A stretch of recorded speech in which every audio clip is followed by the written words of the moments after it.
So, Sagittarius, your week commencing the 16th of December forecast begins with your ruler Jupiter very much to the fore.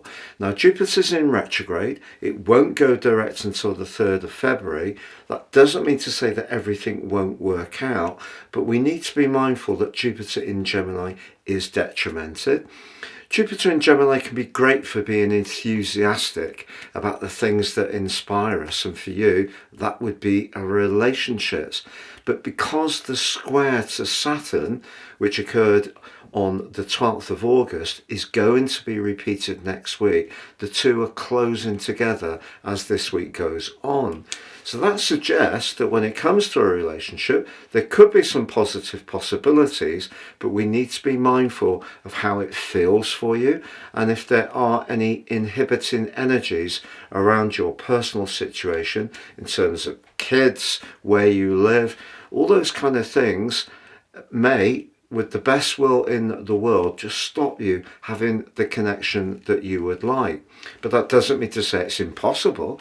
And later in the week, on Saturday, Venus, the planet of relating, in the part of your situation to do with fast moving communication, forges a gorgeous link with Jupiter, one of astrology's most lucky alliances.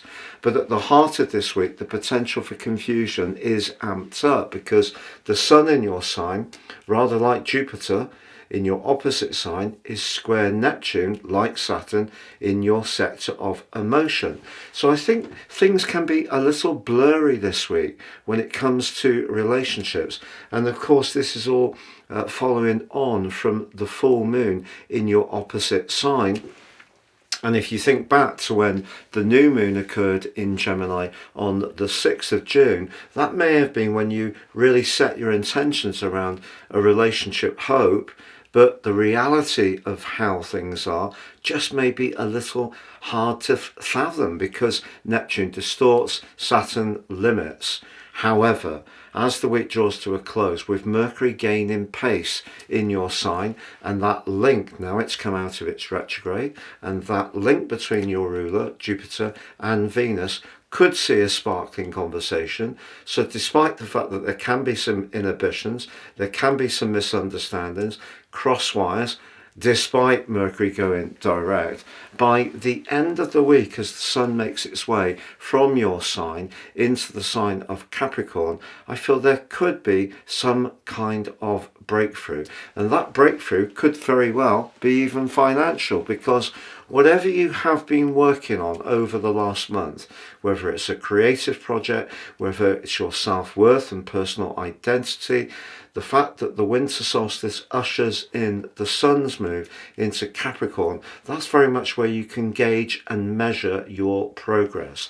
It's just that this particular year's winter solstice, ushering in cardinal quadrant 4, the last 13-week slot of each astrological year, is in a square with the North Node, which for you is in the exuberant sign of Aries. So that's very much about being playful, sociable, interactive, but that has to work in terms of your values, but also in terms of your finance.